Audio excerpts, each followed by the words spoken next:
नमस्कार, मी विशाल ताटे, आपला साथीदार लोकविकास न्यूज लढा जनहक्काचा।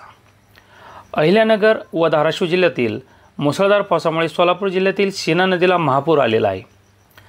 नदीने धोक्याची मर्यादा ओलांडून पाण्याचा प्रचंड वेग सुरू आहे। पुणे सोलापूर हायवेवरील लांबुडी पूल सध्या वाहतुकीसाठी एकमार्गी चालू आहे, मात्र काही कालावधीतच पुलाला पाणी लागण्याची गंभीर शक्यता आहे। त्यामुळे मार्ग बंद होण्याची दाट शक्यता वर्तवली जात आहे।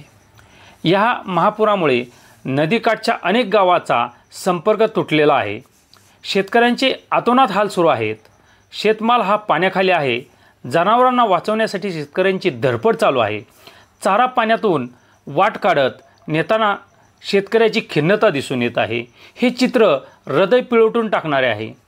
मोहोळ पोलीस निरीक्षक हेमंत सेडगे यांनी नागरिकांना सतर्कतेचे आवाहन केले असून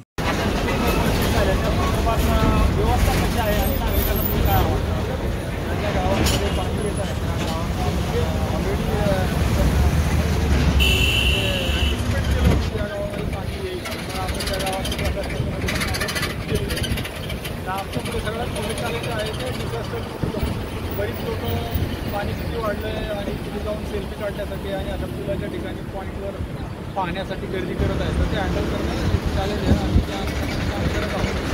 कारण पूर परिस्थिती असताना काही लोकांना पाणी पुलाला खूप लागलं आहे आणि हे पाण्यामध्ये जास्त पडतं, ते आम्ही पुलावर डिप्लॉय केलेल्या। पाकणी येथील विशाल एलमुंडे यांनी ड्रोनच्या साहाय्याने पूरग्रस्त भागातील दृश्य टिपलेले आहे।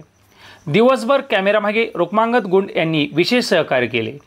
आपण पाहत असलेली ही दृश्ये म्हणजे केवळ पूर परिस्थिती नसून हजारो शेतकऱ्यांच्या जगण्याचा संघर्ष आहे। शेती व जनावरांचे होत असलेले नुकसान थांबवण्यासाठी प्रशासन हतबल असलेले दिसून येत आहे, तर शेतकरी सरकारच्या पुढील निर्णयाची वाट पाहत आशेने बसलेला दिसून येत आहे। नागरिकांना आमची नम्र विनंती आहे, नदीकाठच्या परिसरात जाऊ नये, सतर्क राहावे आणि प्रशासनाला सहकार्य करावे।